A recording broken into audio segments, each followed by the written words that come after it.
हे गंगा मैया।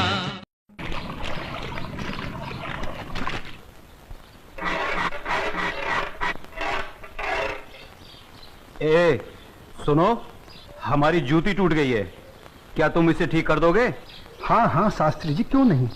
अरे यही तो मेरा काम है। लाइए, दे दीजिए।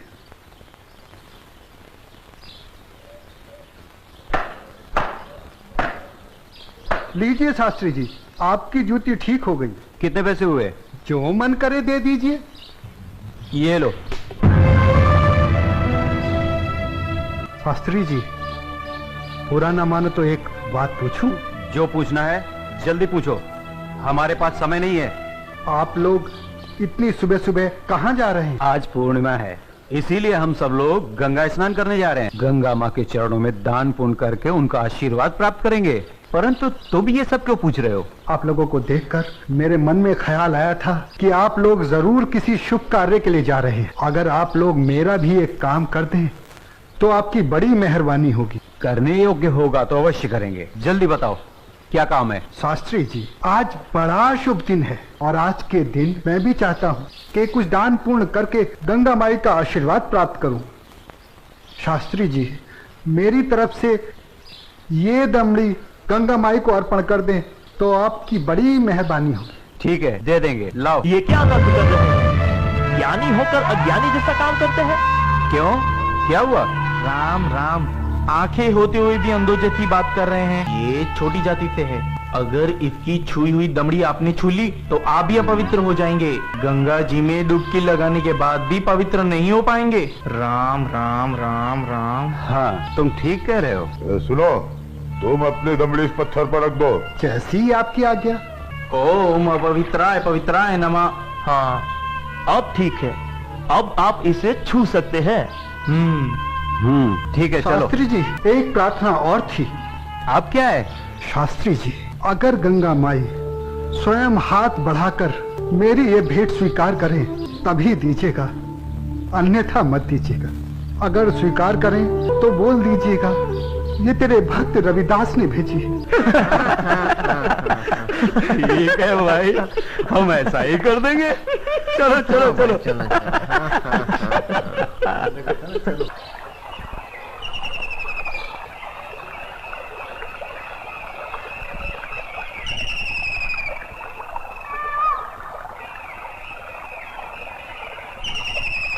जय हो गंगा मैया की। हे माँ, तू अपनी कृपा सदा हम पे बनाए रखना माँ। यदि हमसे कोई पाप हो जाए तो अपने इस पावन जल से उसे धो डालना माँ। हे माँ, तू अपनी शरण में हमें सदा रखना माँ। जय हो गंगा मैया। अरे मित्रा, आप कुछ भूल रहे हैं। क्या? अरे वही शूद्र जिसे आपने अपनी जूती ठीक करवाई थी, उसकी दी हुई दमड़ी।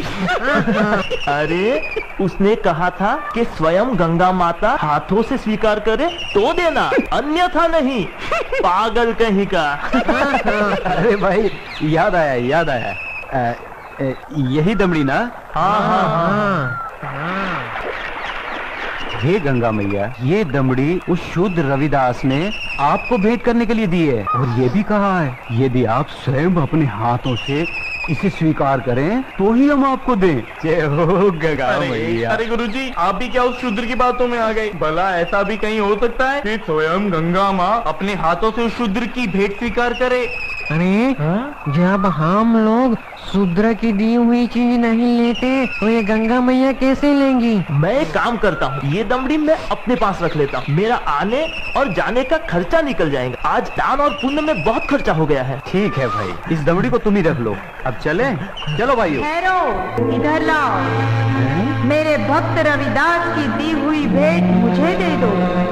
मैं अपने भक्त की भेंट स्वीकार करती हूँ। मैं अपने भक्त की भक्ति से बहुत प्रसन्न हूँ। लाओ, वो दमड़ी मुझे दे दो।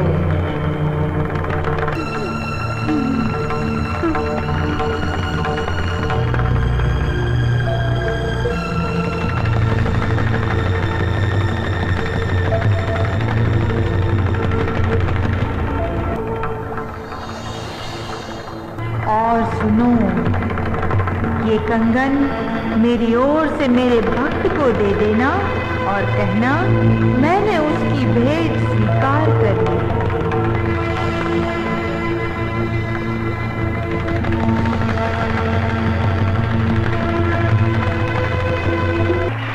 चलो भाई, चलो यहाँ से जल्दी चलो।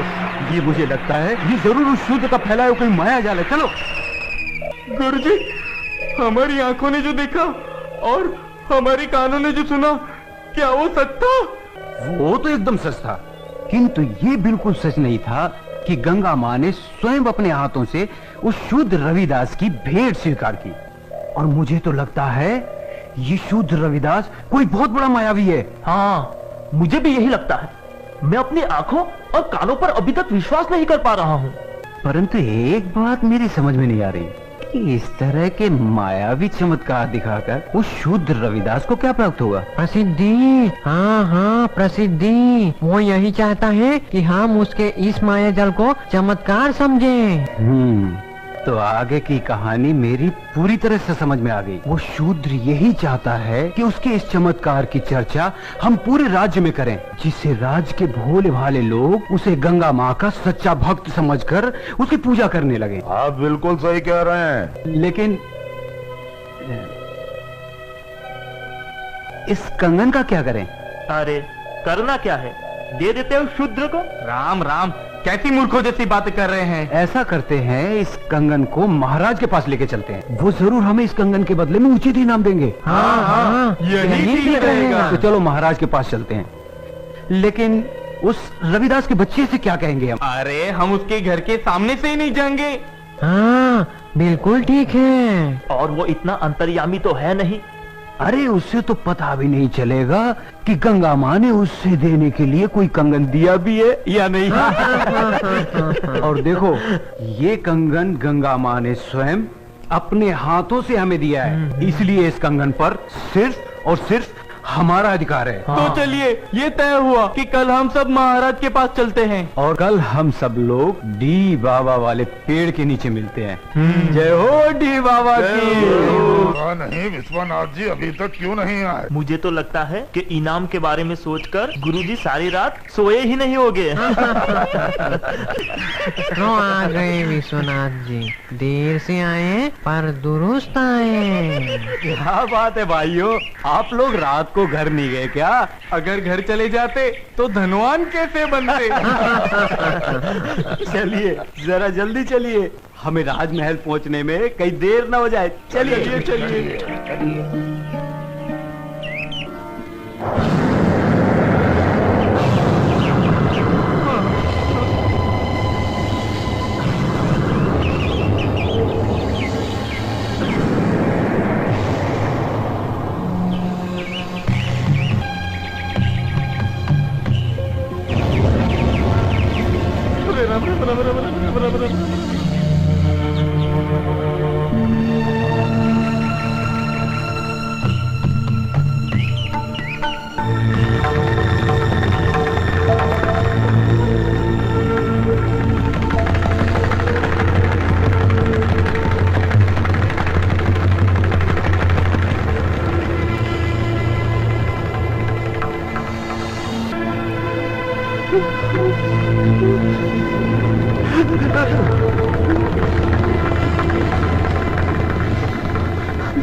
अब ये कौन सी माया है शूद्र रविदास की? गुरुजी, इस पर ध्यान मत दीजिए, पतली गली पकड़िए और निकल लीजिए। हाँ हाँ, चलो, शाही बाग तक तो आ गए। गुरुजी, आप ये बार बार पीछे मुड़कर क्या देख रहे हैं? कुछ नहीं, मैं तो देख रहा था अपने वो गुरु हरिशंकर जी कहाँ रह गए? लगता है वो डर गए और घर गए। डरपोक कहीं का। चलो महाराज से मिलते हैं। अरे भाई द्वारपाल, हम लोगों को महाराज से अभी मिलना है। अभी सूचना देता हूँ। रुको, पंडित जी के लिए सूचना की कोई आवश्यकता नहीं है, इन्हें महाराज से अभी मिला देते हैं। आइए। चलो भाइयों। चलो।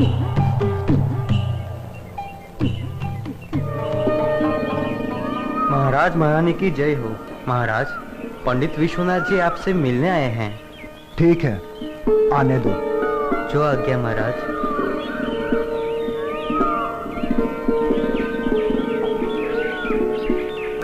महाराज की जय हो। महाराजा काशी नरेश और महारानी को मेरा प्रणाम स्वीकार हो। आप लोग हमसे इतनी सुबह सुबह क्यों मिलना चाहते हैं? महाराज मैं बताता हूँ, हमें हमारी वर्षों की भक्ति से जो फल प्राप्त हुआ है वो हम आपको भेंट करना चाहते हैं। वर्षों की भक्ति का फल? हमें तो कुछ समझ में नहीं आया। अगर भक्ति का फल आप लोगों को मिला है तो उसे आप हमें क्यों देना चाहते हैं? क्योंकि महाराज ये हमारे किसी काम का नहीं, ये तो सिर्फ महारानी जी के योग्य है। ये तो वास्तव में बहुत अद्भुत कंगन है, लेकिन ये तुम्हें कैसे प्राप्त हुआ? महाराज ये कंगन हमारी भक्ति से प्रसन्न होकर स्वयं गंगा माँ ने भेंट स्वरूप हमें दिया है। क्या कहा? स्वयं गंगा जी ने आप लोगों को यह कंगन दिया है? सच महाराज, यह तो बड़ा अद्भुत कंगन है। इसने तो हमारा मन मोह लिया है। लेकिन इस एक कंगन का हम क्या करेंगे? इनसे कहिए इसके साथ का एक और कंगन लाकर दे। सुन लिया विश्वनाथ जी, अब आप लोग पूजा और भक्ति करके गंगा माँ से हमें इसमें का दूसरा कंगन भी लाकर दें। हम आपको मुंह मांगा इनाम देंगे। क्षमा करें महाराज, लेकिन इसमें का दूसरा कंगन हम आपको नहीं दे सकते। क्यों नहीं दे सकते? हमारी आज्ञा का उल्लंघन करने की तुम्हारी हिम्मत? असल में महाराज ये कंगन गंगा माँ ने हमारी भक्ति से प्रसन्न होकर हमें नहीं दिया, बल्कि उस शूद्र रविदास की भक्ति से प्रसन्न होकर उसे भेंट करने के लिए दिया है। क्या कहा? गंगा माँ ने स्वयं ये कंगन रविदास को भेंट करने को दिया है? हमें यकीन नहीं हो रहा। हमें सारी घटना विस्तार से बताओ। बताता हूँ।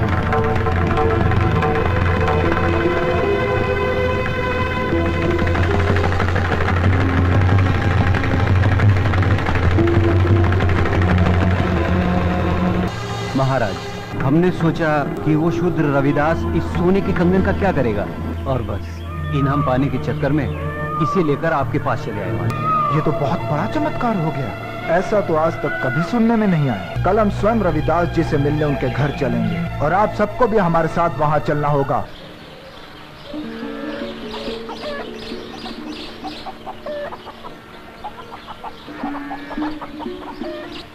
रविदास जी, महाराजा काशी नरेश आपसे मिलने आ रहे हैं। मुझसे मिलने आ रहे हैं? पर क्यों? महाराज की जय हो। महाराज आपने आने का कष्ट क्यों किया? अगर मुझसे कुछ अपराध हुआ है तो मुझे बुलावा भेज दिया होता, मैं स्वयं हाजिर हो जाता। वाह ढोंगी वाह, बनकर अपना भोलेपन का नाटक। महाराज इसके भोलेपन पर मत चलिएगा, बहुत बड़ा ढोंगी और मायावी। तुम चुप रहो। हमारे सामने फिजूल की बात की तो जुबान कटवा देंगे। रविदास जी, तुमसे कोई अपराध नहीं हुआ है जो तुम्हें हमारे समक्ष उपस्थित होना पड़ता। दरअसल हम यहाँ अपने स्वार्थ और लालच के कारण आए हैं। हम तुमसे कुछ मांगना चाहते हैं। ये आप क्या कह रहे हैं महाराज? मैं गरीब भला आपको क्या दे सकता हूँ? मैं तो जूते बनाकर चमड़े का छोटा मोटा काम करके बड़ी मुश्किल से अपनी गृहस्थी पालता हूँ। आप तो राजा हैं, आपकी कृपा से तो ना जाने कितने घरों के चूल्हे रोज जलते हैं। रविदास जी, हमें इसमें का दूसरा कंगन चाहिए जो केवल तुम ही हमें दे सकते हो। मैं? इसमें का दूसरा कंगन मांगना हमारी मजबूरी है। इस कंगन ने हमारी महारानी का मन मोह लिया है। ये कैसे संभव है महाराज? भला मैं इसमें का दूसरा कंगन कैसे दे सकता हूँ? ये तो बड़ा मूल्यवान लगता है और मेरी ये हालत आपसे छुपी हुई नहीं है महाराज। रविदास जी, ये कंगन हमें तुम्हारी बदौलत ही प्राप्त हुआ है। मेरी बदौलत आपको ये कंगन प्राप्त हुआ है? महाराज मैं कुछ समझा नहीं। हम तुम्हें बतलाते हैं। ये कंगन तुम्हारी भक्ति से प्रसन्न होकर स्वयं गंगा माँ ने तुम्हें भेंट स्वरूप इन लोगों के हाथों में दिया था।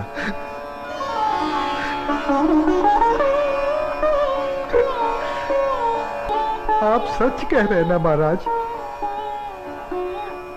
क्या गंगा माई ने मेरी भेंट स्वीकार कर मेरी भक्ति से प्रसन्न होकर ये कंगन भेंट स्वरूप मुझे प्रदान किया था? तेरा लाख लाख शुक्र है गंगा माँ। तेरे इस आशीर्वाद से तेरा ये रविदास भक्त धन्य हो गया माँ, धन्य हो गया। बंद कर अपनी ये नौटंकी। ये तो सब तेरा रचाया हुआ माया जाल है। मैं भला ऐसा किस लिए करूँगा? प्रसिद्धि पाने के लिए। ठहरा छोटी जाति का, तेरा समाज में कोई महत्व तो है नहीं। बस यही सोचकर तूने मायावी चमत्कार किए होंगे ताकि तेरा और तेरी जाति का समाज में कुछ सम्मान हो सके। परंतु तेरा ये सपना कभी पूरा नहीं होगा।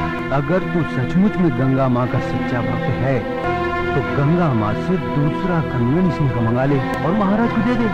गुरुजी, मायावी चमत्कार एक आध बार होते हैं, बार बार नहीं। महाराज चलिए यहाँ से, यहाँ आपको कुछ हासिल नहीं होने वाला।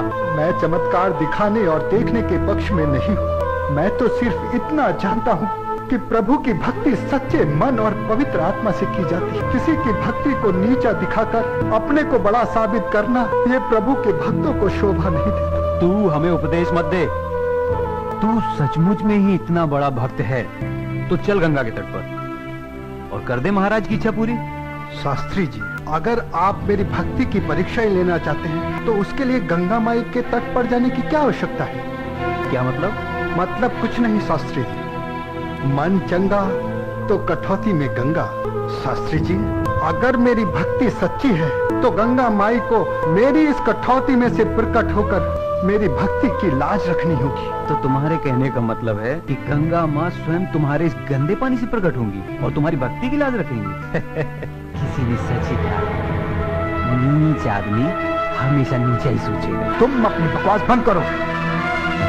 रविदास जी, हमें तुम्हारी भक्ति पर बिल्कुल भी संदेह नहीं। यदि तुम हमें दूसरा कंगन नहीं दिला सकते तब भी हमें तुमसे कोई शिकायत नहीं है। नहीं महाराज, अब बात सिर्फ कंगन की नहीं, मुझ जैसे नीच जाति के भक्त की है।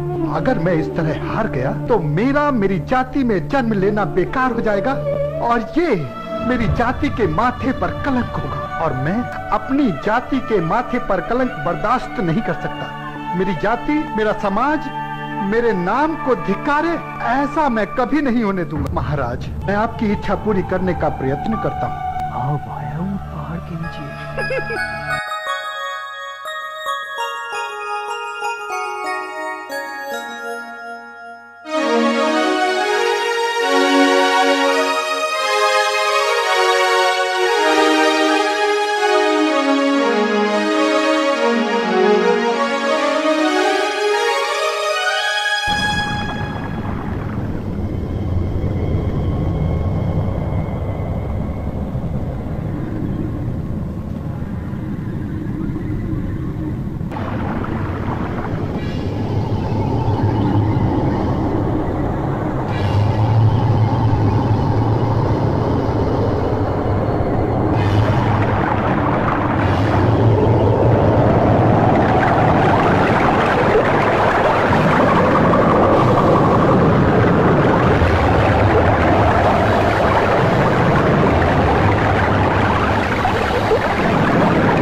खोलो भक्त रविदास, लो ये कंगन ले लो।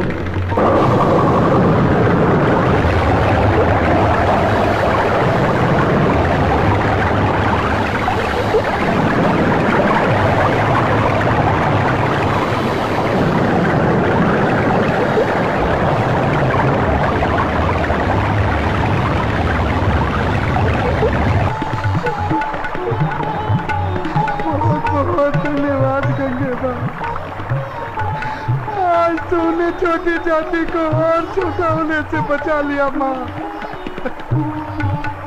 तूने मेरी लाज रख ली, वरना तेरा ये भक्त रविदास आज किसी को मुंह दिखाने के काबिल न रहता माँ।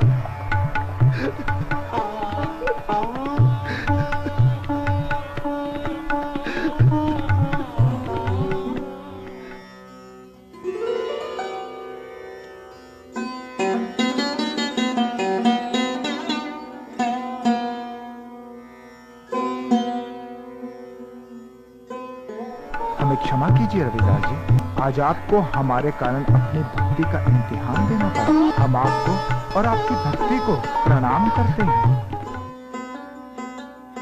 यदि हम कभी भी आपके काम आ सके तो इसे हम अपना सौभाग्य समझें। बोलो संत रविदास की जय। गंगा मैया की जय। अच्छा रविदास जी, अब हमें आज्ञा दीजिए। अब चलो यहाँ से। अपना मुंह काला कराने के बाद भी नहीं चलोगे क्या?